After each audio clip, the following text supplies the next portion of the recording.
नमस्कार, मैं हूं अर्चित और आप देख रहे हैं हरियाणा वाटिका। तो चलिए रुक करते हैं इस खास खबर की।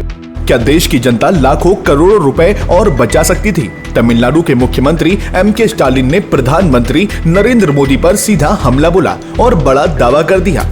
प्रधानमंत्री नरेंद्र मोदी ने हाल ही में ऐलान किया कि जीएसटी सुधार और आयकर में राहत से देशवासियों को करीब 2.5 लाख करोड़ रुपए की बचत होगी।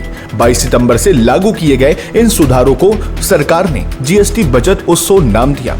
अब पहले की 4 स्लैब 5%, 12%, 18% और 28 को घटाकर केवल 2 स्लैब 5% और 18% में बांट दिया गया। इसके साथ ही आयकर में भी बड़ी राहत दी गई है। अब 12 लाख रुपए सालाना तक की आय पर कोई टैक्स नहीं देना होगा। लेकिन इस पर मुख्यमंत्री स्टालिन ने सोशल मीडिया प्लेटफॉर्म एक्स पर कड़ा बयान जारी किया। उन्होंने कहा, अगर ये कदम 8 साल पहले उठाए गए होते तो देश के परिवार लाखों करोड़ रुपए और बचा पाते। यही तो शुरुआत से विपक्ष की मांग थी। स्टालिन ने आगे कहा कि इस राहत का 50% बोझ राज्य सरकारों ने उठाया है, लेकिन केंद्र सरकार ने इसका जिक्र तक नहीं किया। उन्होंने इसे दुर्भाग्यपूर्ण बताया।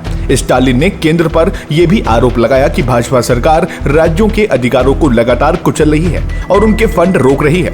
उन्होंने उदाहरण देते हुए कहा कि तमिलनाडु को समग्र शिक्षा योजना का फंड इसलिए नहीं मिला क्योंकि हमने हिंदी थोपने से इनकार कर दिया। स्टालिन ने सवाल उठाया, ये अन्याय आखिर कब खत्म होगा?